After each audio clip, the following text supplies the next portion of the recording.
구독자 여러분 안녕하십니까. 교도소에서 칫솔 하나로 탈출이 가능할까요? I'm Brendan Ponton in Newport News, where we're learning more about how two inmates escaped here from a jail facility. In what may seem like a movie plot, the Newport News Sheriff's Office says two inmates tunneled this hole in a cell wall to escape from the Newport News Jail Annex Monday evening. The Sheriff's Office says Arlie Nemo and John Garza were able to exploit a construction design weakness in the building and used a toothbrush and metal object to make the hole. Once outside, they scaled a security wall and got out. The jail annex is a minimum security facility, and the two were discovered to be missing during a routine head count. 네, 보신 대로 버지니아주 뉴포트 뉴스라는 곳에 있는 한 교도소에서 죄수 2명이 칫솔을 날카롭게 갈아서 교도소 벽 가장 약한 부분을 중점적으로 갉아내서 구멍을 뚫는 데 성공한 뒤에 탈옥한 사건이 발생했습니다. 이후에 어떻게 됐을까요? 네, 이들은 멀리 가지 못하고 근처의 아이합이라는 24시간 그 팬케이크 식당에 들어갔다가 탈주 9시간 만에 다시 붙잡혔습니다. 네. 교도소 간수들은 지난 20일 오후 7시 15분쯤 인원 점검을 하던 중에 존 가자 그리고 알리 니모 두 사람이 사라진 사실을 확인했습니다. 두 사람은 어떤 죄를 짓고 교도소에 수감됐었느냐? 일단 총기나 폭행 그런 혐의는 아니고요. 이 존 가자라는 사람은 법정 모독과 보호관찰 위반 등의 혐의로 지난해 12월부터 형기를 살고 있었습니다. 그리고 알레이 니모라는 사람은 크레딧카드 위조 및 절도 등의 혐의로 작년 10월부터 수감 중이었다고 합니다. 이 수감자들은 칫솔로 만든 꼬챙이로 교도소 건물 내 그 벽의 취약한 지점을 찾아내서 날카롭게 갉아 만든 칫솔로 벽에 구멍을 내서 건물 밖으로 나간 뒤에 담장을 넘어 탈출했습니다. 교도소 측은 보도 자료를 통해서 두 남성이 자신의 칫솔을 날카롭게 갈고 또 주변에 떨어져 있던 작은 금속 물체로 만든 원시적인 도구를 이용해서 교도소 건물의 약점을 공략했다라고 보도 자료를 통해서 그렇게 교도소 측은 밝혔습니다. 이 탈주범들이 도심을 활보하면 정말 끔찍한 일이잖아요. 그런데 다행히도 이들은 9시간 만에 다시 체포되었습니다. 이들은 탈옥 후 약 6, 7마일 정도 걸어가서 인근에 있는 24시간 팬케이크 체인점, 미국에 사시는 분들은 많이들 아실 거예요. 이 아이합이라는 식당에 들어갔다가 거기 가서 팬케이크를 먹다가 이들을 수상하게 여긴 한 시민의 신고로 새벽 4시쯤 경찰에 붙잡혔습니다. 이 탈옥했다는 사실은 참 엄청난 건데 먼 곳도 아니고 근처 식당에서 유유히 팬케이크를 먹고 있었다니 참 이들도 어찌 보면 참 단순합니다. 이들을 본 시민이 수상하게 여겨서 신고했다라고 제가 말씀드렸잖아요. 근데 그런 것으로 봐서 이들은 교도소 안에서 입고 있던 죄수복 그대로 식당에 앉아서 팬케이크 먹고 있었던 모양입니다. 정말 단순하죠. 경찰은 이들이 체포된 뒤에 별다른 소동 없이 뉴포트 뉴스 교도소로 돌아왔다라고 밝혔습니다. 이 뉴포트 뉴스 교정 당국은 이번 사건을 계기로 교도소 건물 점검에 들어갔습니다. 여하튼 빠른 체포가 가능하게 매의 눈으로 즉각 신고를 한 그 시민 대단합니다. 그분이 대단합니다. 자, 오늘은 이렇게 에피타이저 같은 에피타이저 뉴스로 먼저 첫 칫솔 탈옥범들의 소식을 잠깐 먼저 좀 전해드렸습니다. 이게 메인 뉴스는 아니었고요. 자, 그러면 본격 뉴스를 전해드리기 전에 오늘 처음 오신 분들은 지금 구독, 좋아요, 알림 설정 3종 세트 해놓으시고요. 매일매일 중요한 소식 놓치지 마시기 바라겠습니다. 자, 그럼 오늘 첫 소식, 해외 한인 투표 방법 소식부터 시작합니다.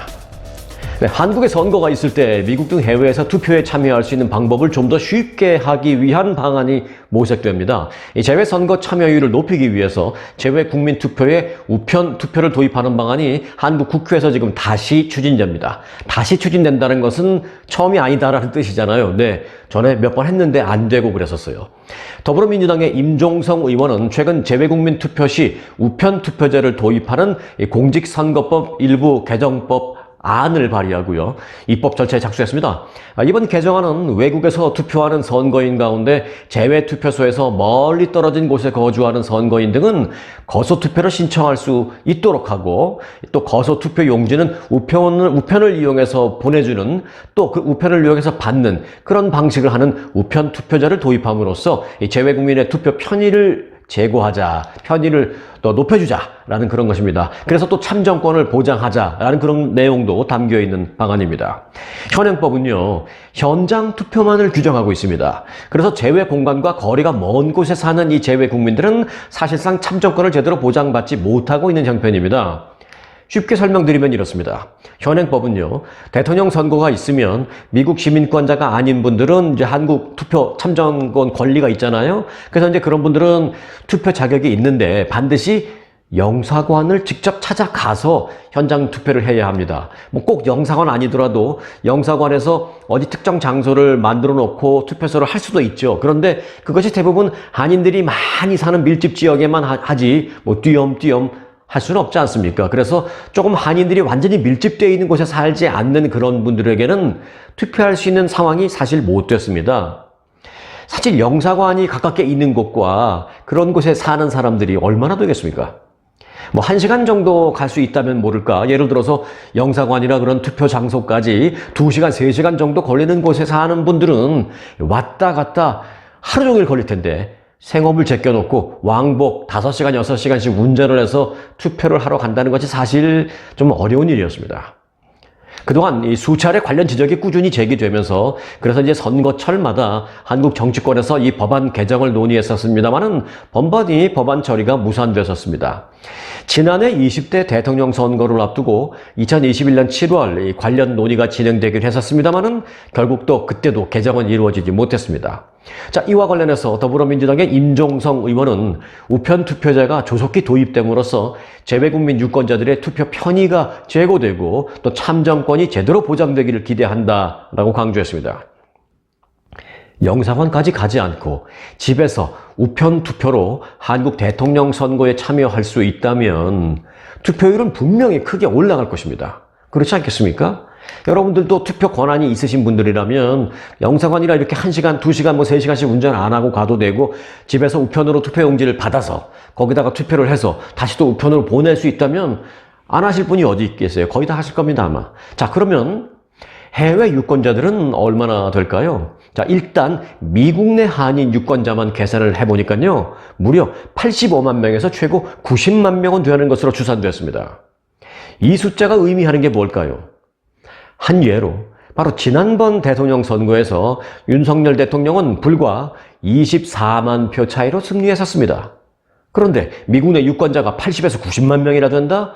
그러면 미국 내 유권자만으로도 사실 한국 대선에 적지 않은 영향을, 어찌 보면 결정적인 영향을 미칠 수 있는 그런 숫자라는 것을 의미하는 것입니다. 하지만 지금까지는 앞서 말씀드린 대로 영사관까지 직접 가서 투표를 해야 한다는 점 때문에 투표율 자체가 매우 낮았습니다. 그렇기 때문에 어떤 영향을 미칠 수 있는 투표 수를 미국에 있는 유권자들이 보이지는 못했습니다. 실제로 지난 대통령 선거에서 한인들이 가장 많다는 이 LA 지역의 총 영사관에서 치러진 투표의 한인 투표 수 몇 명 하셨는지 기억하십니까? 해외 한인 지역에서 가장 한인들이 많이 사는 데가 LA잖아요. 그 LA의 총 영사관에서 치러진 투표에서 한인 투표 수는 불과 7,252표였습니다. 총영사관이 위치한 LA 한인타운에 살지 않는 한 직접 투표하러 거기까지 간다는 게 얼마나 비현실적인지를 잘 보여주는 그런 대목이었습니다. 자, 해외 한인 유권자 우편 투표 반드시 실현돼야 할 것입니다. 네, 한인 관련 소식 한 가지 전해드립니다. 이 오렌지 카운티에서 덴탈랩, 이 치과 기공소를 운영하는 한 한인이 $200만 넘는 수입을 보고하지 않았다가 국세청, 이 IRS에 적발되었습니다. 이 IRS에 따르면 K-Tech라는 덴탈랩을 운영한 리버사이드에 거주하는 한인 이영환 씨는 최근에 탈세 혐의 한 건에 대해서 유죄를 인정했습니다. 그런데 그 액수가 예사롭지 않습니다. 이영환 씨는 2016년 1월부터 2020년 12월까지 5년간 무려 $210만 수입을 축소 신고한 혐의로 기소됐습니다. 이로 인해서 이영환 씨가 내지 않은 세금은 모두 $68만 이상이다라고 IRS는 밝혔습니다. 국세청 IRS에 따르면 그는 수입을 숨기기 위해서 고객들의 체크, 수표, 고객들이 지불한 수표를 비즈니스 어카운트에 입금하는 대신에 리코 스토어나 이런 데 가서 책 캐싱을 해서 현찰로 바로 바꾸는, 그렇게 하면서 현금화했다고 합니다. 이 IRS 범죄 조사팀 LA 지부 타일러 해처는 이영환 씨는 자신의 주머니를 채우기 위해서 수백만 달러를 미신고했으며 우리는 반드시 그런 경우에 이 탈세자에게 책임을 끝까지 물을 것이다 라고 말했습니다. 완전히 샘플 케이스다라는 얘기죠. 미국에서 세금 탈루는요, 국세청이 생각보다 좀 늦게 반응하는 것처럼 보여도 결국은 다 드러나게 되어 있다는 것 다시 한번 꼭 인식을 하셔야 되겠습니다. 자, 도널드 트럼프 전 대통령에 대한 사법당국의 기소 여부 결정이 다음 주로 미뤄질 것으로 보입니다. 뉴욕시 맨하탄 대배심은 트럼프 전 대통령의 성추문 입막음 돈 관련 의혹에 대한 기소 여부를 이번 주에는 결정하지 않을 전망입니다. 미국의 대배심에 대해서 짧게 좀 알아볼까요? 미국의 대배심이라는 것은 통상적으로 금요일에는 소집되지 않습니다.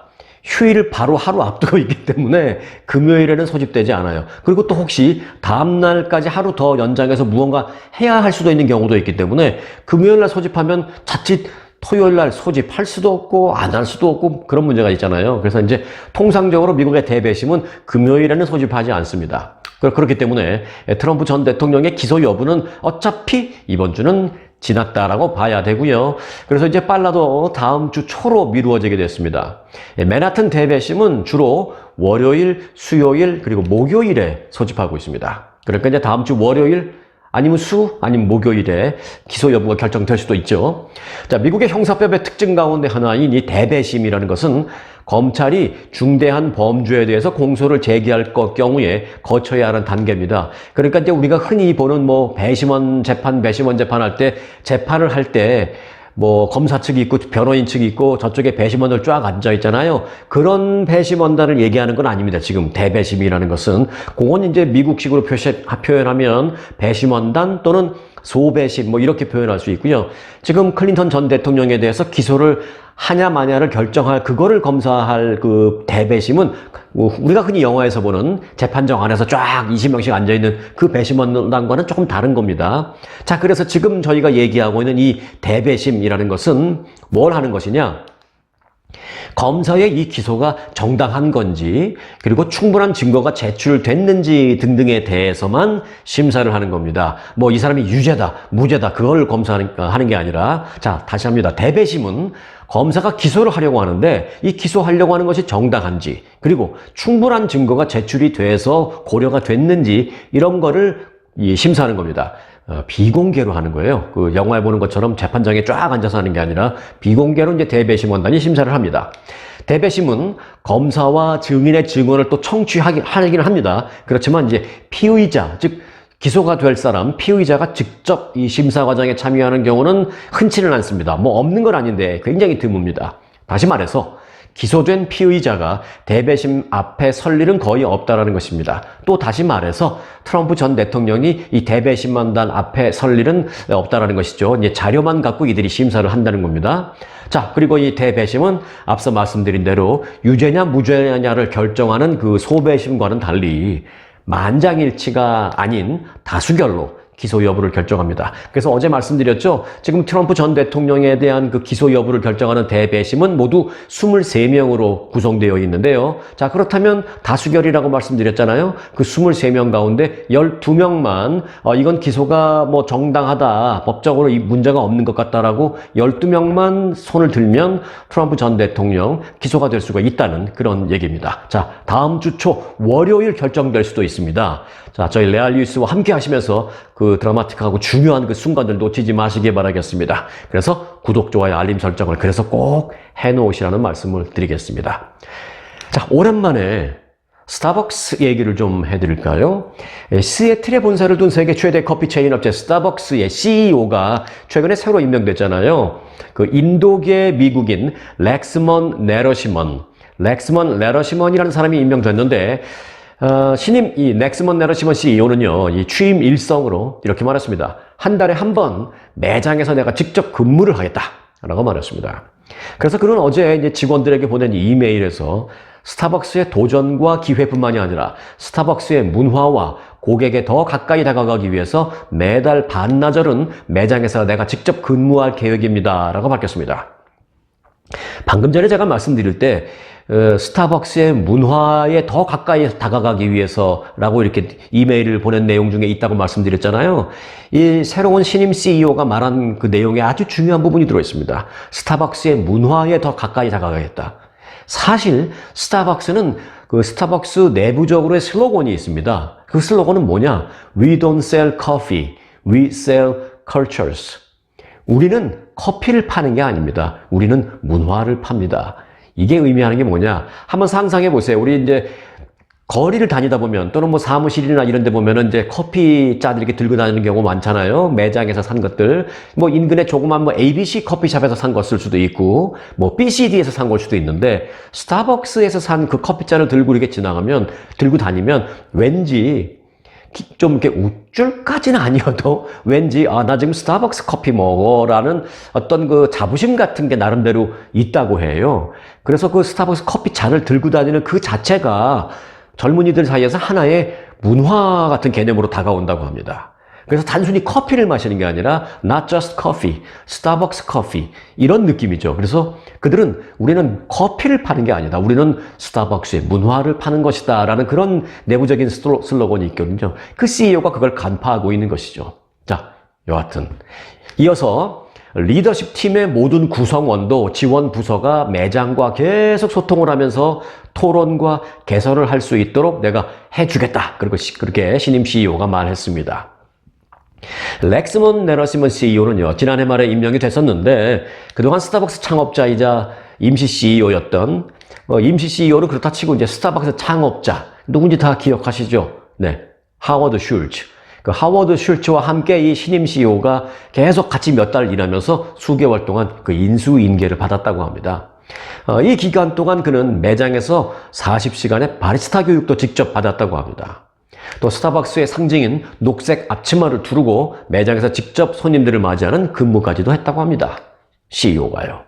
이 네라시먼 신임 CEO는 글로벌 음료 기업 펩시에서 글로벌 최고 사업 책임자를 역임하기도 했던 그런 인물로 알려졌습니다. 자, 스타벅스는 그런데 현재 안팎으로 좀 어려움도 많이 겪고 있어요. 현재 미국 내 매장 200여 개 이상에서 노조가 설립이 돼서 이 노조로부터 근무 여건을 더 개선해달라라는 요구를 강하게 받고 있는 그런 뭐 압박도 좀 받고 있고요. 또 해외 최대 시장이 어딥니까? 중국이거든요. 근데 그 최대 시장인 중국에서는 코로나19 확산에 따른 봉쇄 조치로 인해서 이 매장 영업이 제대로 되지 않으면서 실적에 큰 영향을 받는 등 스타벅스는 좀 안팎으로 좀 여러 가지 어려움을 겪고 있기도 하는데 이번에 이걸 타개하기 위해서 하워드 슐츠 창업자가 새로운 CEO를 임명해서 열심히 그에게 인수인계 그리고 교육을 시켰는데 자, 앞으로 스타벅스가 어떤 변화를 갖게 될지 한번 흥미롭게 지켜보겠습니다. 자, 세금 많기로 유명한 주 어딥니까? 네, 캘리포니아주죠. 캘리포니아주 정부가 또 세금을 올릴 전망입니다. 아직 확정된 건 아니고요. 캘리포니아주는 300억 달러의 재정 적자 보전 방안으로 신규 세금과 또 새로운 수수료 부과 그리고 일부에 대한 세율 인상 등을 추진해서 지금 논란을 빚고 있습니다. 개빈 뉴섬 캘리포니아 주지사는 지난 1월에 2,969억 달러 규모의 예산을 공개한 바 있습니다. 그런데 문제는 그게 약 300억 달러의 적자가 예상되는 그런 예산이었다는 것입니다. 적자 보전책으로 이제 예산을 삭감하는 대신에 세금과 수수료 등등, 수수료를 인상하는 등등을 해서 그 주요 골자로 만든 그 법안이 지금 발의되어 있는 상태입니다. 예를 들면 이런 것들이 논의되고 있습니다.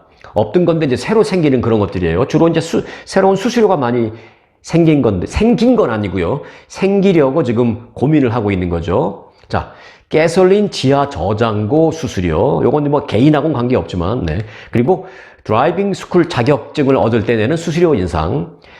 또 공항 차량 렌털 시설세. 또 운동 트레이너 영업 수수료. 지금까지 개인 트레이너들은 영업 수수료 이런 게 없었는 모양인데 여하튼 개인 PT라 그러죠. 퍼스널 트레이너, 개인 운동 트레이너에 대한 영업 수수료, 또 종합 격투기 MMA라고 하죠. 믹스드 마셜 아트라고 하죠. 종합 격투기 티켓을 팔 때 티켓 판매세 이런 건 없었나요? 만들겠다는 거고요. 또 케이터링 수수료, 케이터링을 할 때 수수료, 또 오프로드 차량을 판매할 때 그 오프로드 차량 판매에 대한 특별 퍼밋 수수료. 아유, 별걸 다 만드네. 그리고 인테리어 디자이너 등에 대해서도 영업 수수료를 부과하자. 라는 등등이 새롭게 만들어지고 있다고 합니다. 너무 좀 치사해 보이기도 하고 그런데 여하튼 이렇게 해서 얼마를 충당할 수 있을지는 모르겠지만 다 모으면 300억 달러를 보전할 수 있다는 얘기입니다. 그런데요, 캘리포니아주는 이미 전국에서 주 세금 부담이 가장 큰 지역 가운데 하나잖아요.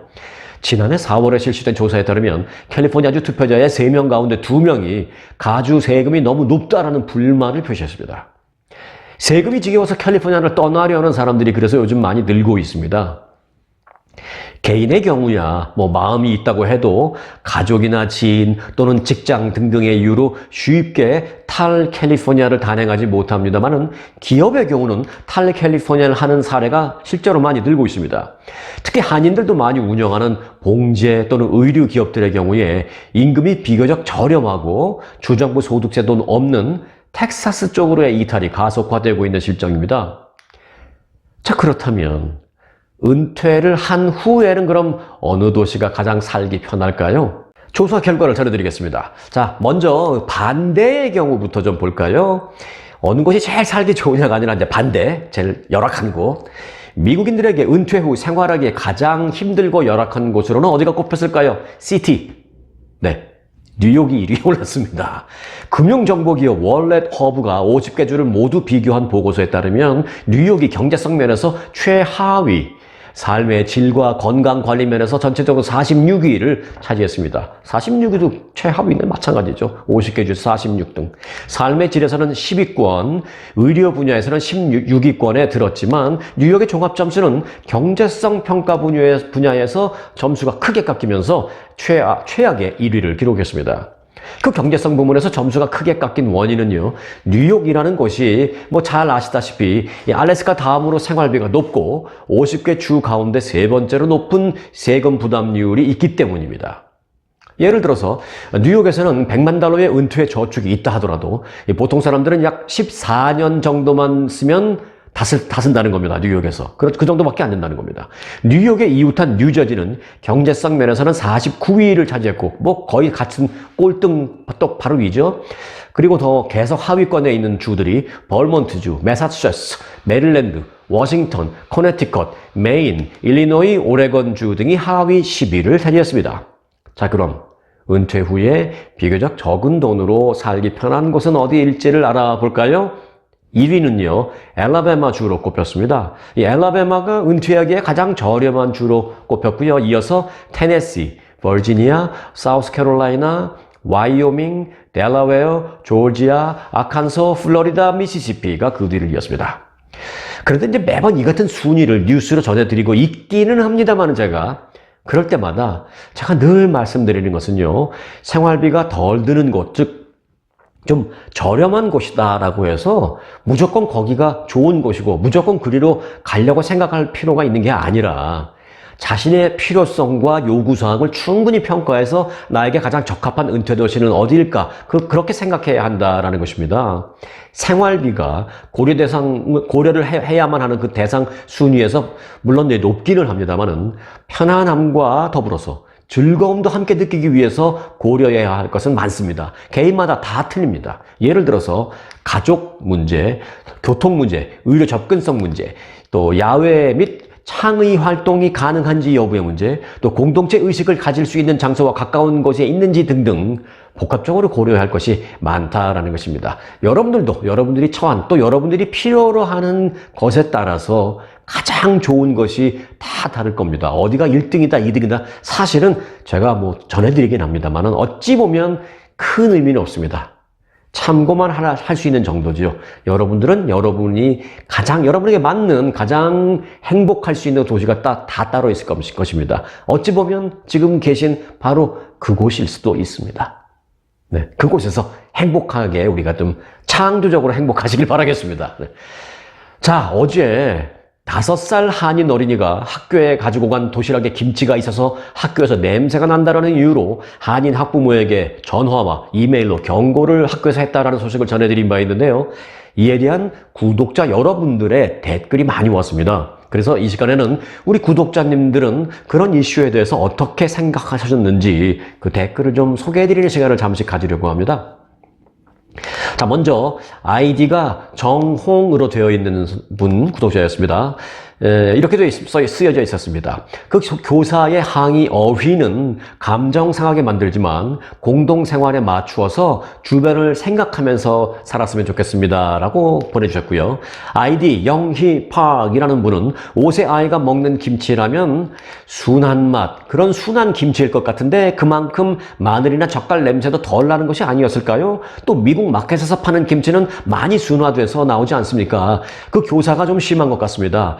블루치즈랑 인도의 카레 냄새도 장난 아니거든요. 김치는 유산균 풍부한 좋은 음식인데 특히 기름진 음식 먹는 미국 사람들에게 더 필요한 음식 아닐까요? 이 기회에 공론화를 시켜서 김치에 대한 선입견이나 불편함을 없애고 순기능이 좀 많이 알려지는 그런 기회가 됐으면 좋겠습니다. 라고 아주 장문의 댓글을 아주 프로페셔널하게 써주신 분도 계십니다. 자, 그리고 또 다른 구독자분입니다. K 테일러라는 아이디를 쓰시는 분인데요. 옛날 저도 직장 냉장고에 김치 도시락 냄새로 소동을 벌인 적이 있습니다. 저도 냄새로 괴로웠듯이 상대방도 생각이 필요합니다. 요즘은 세계적으로 김치가 인기지만 단체 생활이 있을 때는 좀 고려해야 할 것 같습니다. 라는 의견을 보내주셨습니다. 자, 그리고 이어서 아이디 찬오플스님입니다. 이 마지막 라스트 네임인가요? 이건 조금 발음이 어렵네요. 찬오플스님은요. 저는 특정 치즈 냄새를 싫어해요. 김치, 아이가 좋아하는 음식이라면 먹어야겠지요. 또 인체에 무해한 음식 냄새 때문에 도시락에 가져오지 말라는 학교 당국에게는 기분이 상합니다. 점심에 김치를 먹으면 얼마나 맛있을까요? 또 그렇다고 또 그 아이가 얼마나 많이 먹었을까요? 그래서 냄새가 어디까지 많이 퍼졌을까요? 제가 아는 정도에서 김치는 10대 건강식품이라고 들었는데 제가 아는 한국 청년들이 김치버스라는 이름으로 몇 개국을 도로 여정을 하면서 김치 맛을 전하고 다녔습니다. 교육의 다양성이 답이 아닐까요? 제가 미국 학교에서 봉사하면서 경험한 토대로 말씀드리자면 김치를 좋아하는 아이들도 참 많이 있었습니다. 라고 의견을 주셨습니다. 아주 장문의 댓글인데도 이 프로페셔널하게 보내주신 구독자분들이 많았죠. 그리고 이어서 아이디 에이시안 스포츠맘이라는 분은요. 너무했다. 김치 런치는 좀 심했다. 선생님도 같은 말이라도 좋게 했더라면 좋았지만 아무리 좋아하는 김치지만 냄새는 좀 아닌 것 같습니다. 특히 엄마가 아무리 자식이 원한다고 해도 다른 학생들도 생각을 해야지 서로 좋은 게 좋은 거 아니겠습니까? 왜 남을 찌푸리게 합니까? 집에 와서 먹으면 되지 않겠습니까? 라는 의견을 주시기도 했습니다. 자, 또 아이디 상희달만이라는 아이디분은요. 김치는 집에서만 먹는 걸로 하는 게 맞다고 생각합니다. 또 한우희라는 아이디를 가지신 분은요. 김치는 맛은 있어도 냄새는 안 좋아서 도시락 반찬으로는 별로이지 않나 생각합니다. 고트치즈도 그렇고요. 학부모, 선생님 다 똑같은 것 같습니다. 좀 배려하며 살았으면 좋겠습니다. 라고 보내주셨습니다. 또 계십니다. 또 아이디 카니청이라는 분은요. 저는 우리 아들 도시락에 냄새나는 김치를 안 담겠네요. 매너죠. 남을 위한 매너. 절대로 그 선생님은 인종차별적인 것 같지는 않습니다. 내가 조심해야 합니다. 라고 의견을 보내주셨습니다. 또 아이디 영람님은요. 오바마 대통령 내외 분들도 김치를 직접적으로 만들어 드시지만 애들 학교에 냄새로 인해 다른 학생들에게 피해를 준다면 한 끼 정도는 김치 도시락을 자제해야 현명한 선택을 하는 거 아니겠습니까? 라는 내용을 보내주셨습니다. 또 계세요. 또 아이디 수지킴님은요. 김치 문제는 남을 배려하는 마음이 필요하다고 생각됩니다. 라고 짧게 또 간단 명료하게 보내주셨습니다. 그리고 또 아이디 제시카 짱짱이라는 님은요. 댓글을 아주 프로페셔널하게 구체적으로 적어주셨는데요. 이렇게 보내주셨습니다. 전 들으면서 계속 생각났던 게 있었습니다. 뭐냐 하면 fragrance policy. 정확한 이름은 생각이 잘 안 나지만 저도 향수 냄새 너무 강한 사람들 근처에 있으면 막 속이 좀 울렁거리고 그러거든요. 그런데 이렇게 규칙으로 만드는 거잖아요. 개인 혼자 있는 공간이 아닌데 김치는 좀 그렇지 않습니까? 라고 하시고 가끔 우리 애들은 학교에 김치 싸가긴 하는데 냄새 어떻게 하면이라고 얘기를 합니다. 대부분 괜찮다고들 하더라고요. 애들이 좀 커서는 이거 좀 냄새가 날 수도 있는데 혹시 불편한 사람 있니? 라고 아이들에게 물어볼 것 같아요. 그리고 과연 선생님이 처음부터 disgusting 이라는 표현을 썼을까 싶기도 합니다. 분명 이게 문제가 될 거 알 텐데 선생님이 바보가 아닌 이상 그랬을 리가요. 그렇다고 또 무슨 선생님이라는 사람이 말을 그런 식으로 하는지 그것도 안타깝습니다. 그래서 저는 쌍방과실이라는 의견에 한 표입니다. 이라고 의견을 보내주셨습니다. 이분은 아마 미국 회사나 미국 정부의 관공서 같은 데 다니시는 분 같아요. 그래서 아마 fragrance policy 같은 걸 회사에서 사전에 그 노티스를 받은 것 같습니다. 뭐 이분이 뭐 잘못해서 받은 게 아니라 다 주는 거죠. 그러니까 이제 너무 지나친 향수 냄새 같은 거를 자제하자라는 그런 일종의 직장 내의 규정 같은 건데요. 이번 김치와 뭐 어찌 보면 무관해 보이기도 하지만 또 어찌 보면 냄새라는 차원에서는 또 빗대어서 생각해 볼 수 있는 것도 맞는 것 같기도 합니다. 중요한 건 미국의 직장에서 음식 냄새를 칭하지는 않았습니다만은 아까 프레그넌스 팔러시에서 음식 냄새를 칭하지는 않았습니다만은 무언가 지나친 냄새나 향 이것에 대한 사전 규제를 서로 동의하고 있다는 점, 미국 내 직장에서 그것을 우리가 알 수 있는데 사실 좀 그것도 애매한 부분이 많이 있기는 있습니다. 그런데 거기서 중요한 단어가 바로 perceptible입니다. perceptible이라는 단어인데 이게 뭔지, 이게 어떤 뜻이냐면은 인지할 수 있는, 인식할 수 있는 그런 뜻이잖아요. 그러니까 이제 어떤 향수 뿌린 사람 옆에 한 사람은 인식할 수 있어서 나는 싫다라고 할 수도 있는데 또 옆에 있는 다른 한 사람은 난 좋은데? 아니면은 난 느끼지 못하겠는데? 이럴 수도 있고 그런 게 아닙니까? 그래서 아주 이 perceptible이라는 것도 아주 애매하단 말이죠. 사실 김치도 그런 면에서 우리가 비슷하게 생각해 볼 수 있는 것 같습니다. 먹는 사람은 좋은데 다른 사람은 싫을 수도 있고 또 반대로 먹는 사람도 좋지만 옆에 있는 친구도 김치를 좋아하면 너 김치 싸왔어? 나도 좀 줄 수 있어? 하고 나눠 먹으면 그땐 또 그 냄새가 이러니 저러니 말 나올 냄새가 아닌 거죠. 그러니까 좋으면 같이 좋을 수도 있는 거고 싫으면은 나 빼고 다 싫을 수도 있는 거고 그런 게 아마 꼭 김치를 떠나서 이 냄새라는 것의 특수성일 것이라는 생각이 듭니다. 제시카 짱짱님이 말씀하신 이 쌍방과실을 저는 반대로 한번 생각해 봅니다. 쌍방이 다 잘못하지를 말고요. 쌍방이 먼저 선의를 베풀고 먼저 배려를 한다면 어떨까 하는 생각에 쌍방과실이 아니라 쌍방 배려가 있으면 좋겠다라는 생각을 해봅니다. 댓글 보내주신 모든 구독자분님들 감사합니다. 그런데 한국의 식품부가요. 최근 해외 주요 16개 도시에서 현지인 8,500명을 대상으로 실행한 한식 소비자 조사가 있었는데 여기서 단연 최고의 인기를 얻은 한국 음식은 뭐였을까요? 지금 김치 하신 분들은 눈치가 지나치게 빠르신 분이에요. 땡! 김치 아니었고요. 단연 해외에서 가장 최고의 인기를 얻은 한국 음식은 이제 한국 음식을 맛본 사람들 위주로 한국식 치킨이었습니다. 이 조사에서 한식 경험자들이 가장 선호하는 한식은 한국식 치킨이 16%로 나타났습니다. 16.1%로 1등이었습니다. 실제로 외국인들이 한국에서 꼭 먹어봐야 하는 음식으로 꼽는 것 중에 하나도 한국식 치킨 또는 치맥이라고 합니다. 자, 그런데 흥미로운 점은 2위를 차지한 건 바로 이제 김치였다는 것입니다. 한때 김치는 한국인을 조롱할 때 비유하던 음식이기도 했었습니다만 지금은 다르다는 게 이 식품부의 결론입니다. 한국관세청 수출입 통계에 따르면 2021년 김치 수출액은 약 1억 4,400만 달러로 2016년 대비 80% 넘게 늘었습니다. 5년 만에. 역대 최대 규모입니다. 수출 대상국도 2011년에는 61개국이었는데 최근에 90여 개국으로 확대됐습니다. 거의 전 세계로 김치가 수출되는 거죠. 많던 적던.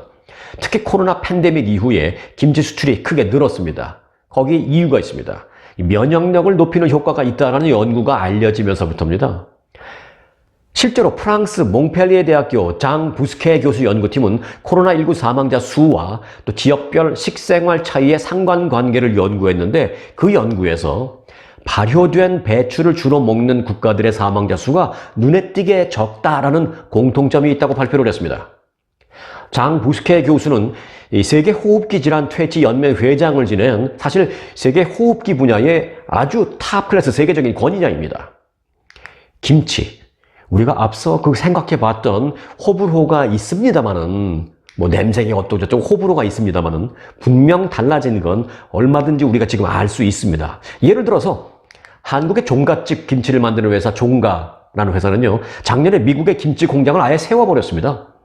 LA 인근 시티 오브 인더스트리라는 곳에 세운 이 공장은요, 대지 면적만 10,000평방미터, 그러니까 한국식으로 따진다면 한 3,000평 정도 되는 규모의 공장을 세워버렸습니다. 김치 공장을. 거기서는 배추김치는 물론 미국식 문화를 반영한 비건 김치, 또 하얀 백김치, 또 비트김치, 피클무, 또 맛김치, 그리고 양배추김치 등등도 생산을 합니다. 생각해 보세요. 일본의 스시도 처음에는 미국 사람들이 아주 기겁을 했죠. 와, 이 뭐야? 어디 익히지도 않은 쌩쌩한 그 생선을 무식하게, 그리고 끔찍하게, 그리고 징그럽게 그냥 먹냐? 말도 안 되고 아주 기겁을 했습니다. 미국 사람들이. 그런데 지금 뭐예요? 베벌리힐스에서 제일 고급 식당들은 다 일식당 그리고 이태리 식당입니다. 그리고 베벌리힐스에 가면요, 스시 딱 한 점에, 한 젓가락 스시 한 점에 20불, 30불씩 하는 것도 있습니다. 그런 초고급 일식당도 많습니다. 생각하기 나름이고요. 또 어떻게 하냐 나름입니다. 우리가 어떻게 하느냐에 따라서 앞으로 미래가, 또 우리 후손들, 우리 자녀들의 앞으로가 분명 달라질 것입니다. 우리가 다 같이 좀 참고했으면 좋겠습니다. 자, 이어서 보너스 뉴스 전해드리겠습니다. 오늘 보너스 뉴스는요, 축구하는 로봇입니다. 그리고 미리 예고 드리는데요, 아주 재밌는 영상도 준비되어 있으니까 끝까지 함께 해주시기 바라겠습니다. 자, UCLA 한인 교수가 이끄는 로봇 연구팀이 달리기, 걷기, 뛰어오르기 등 축구에 필요한 모든 동작을 다 할 수 있는 것으로 알려지면서 화제를 낳고 있습니다. 로봇가요. 다른 로봇들보다 훨씬 깔끔하고 역동적으로 그런 동작을 수행할 수 있는 휴머노이드 로봇을 개발했습니다.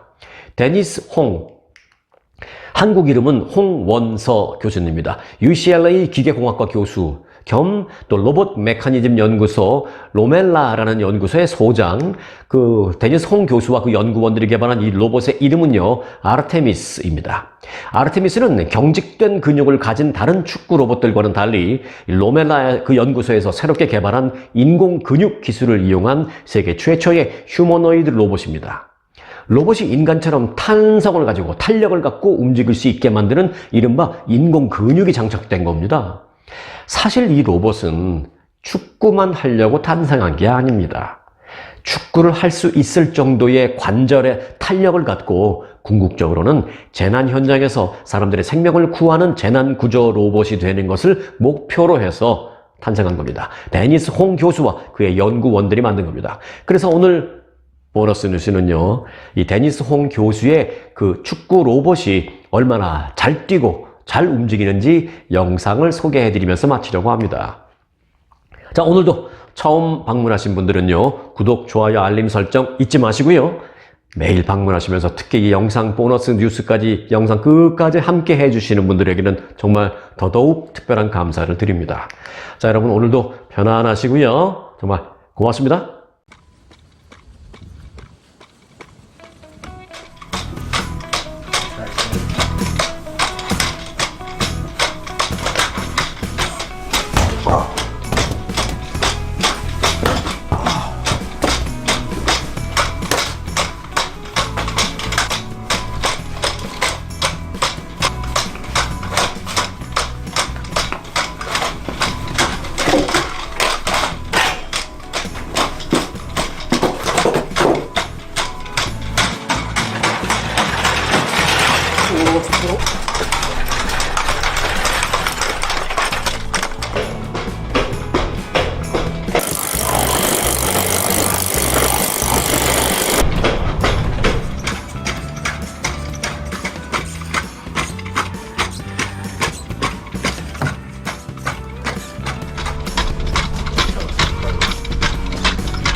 What you got?